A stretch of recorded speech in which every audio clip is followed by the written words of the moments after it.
Guys, hello kayo nag-kiss. Tayo po ngayon ay gagawa ng siomai. Bali po siya ngayon ay direct ang pagluluto. Hindi ko na po isa-isahin. Pakul na lang po. Una po ako ay naglagay ng bawang. Tapos nilagyan ko po ng sibuyas. Hinalo-halo ko muna siya para mamarinig siya ng maayos. Tapos, lagyan po natin ang kinchay. Halo-halo lang po. Tapos, nilagyan ko siya ng carrots.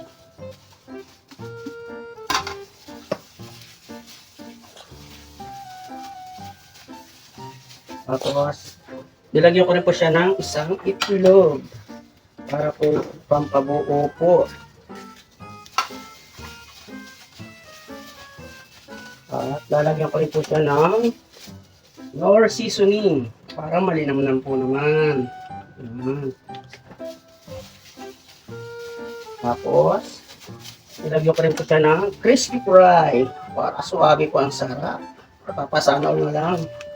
Tapos nilagyan ko rin po ng ginisa mix. Pampasarap na naman. Talagang puro pampasarap. Talagang pang mapapasanaw na lang. Tapos nilagyan ko rin po siya ng konting bitchin. Yun. Tapos po, konting patis. Tapos naman po, yun. Sarap. Patis naman. Kasunod naman po natin ay paminta. Konting paminta. Ito po kasi mano-mano lang ating gawa. Kasi pang negosyo po natin. Yan, ito po, bali siya. Ito na po ang kanyang finished product ng siomai. Para po sa ikagaganda ay dadagdagan po natin siya ng konting harina para po siya mamuo. Hindi po siya gutay-gutay. Yan. Halo-halo lang po. Hanggang siya po ay mabuo. Kasi siya na po sa nakakakinig at ako hindi po aganda ng boses. Pero ang mahalaga po ay meron po kayong matututunan. Yan.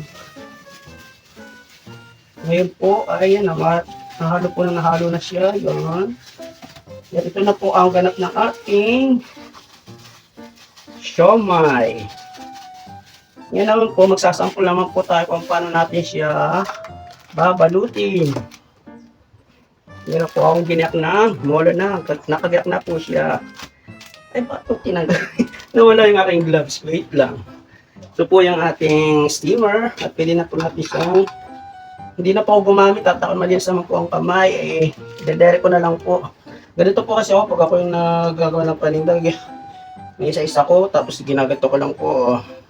Ito po siya. Sana po sa nakakapanood po ay mas ma-enjoy po lang nyo. Dagdag negosyo po to sa mga nais mong negosyo. Tamang-tama lang po sa mga walang trabaho. Marami pa po kayo matututunan sa aming ginagawang vlog. Kaya ito na po ang aming finished product ng siomai.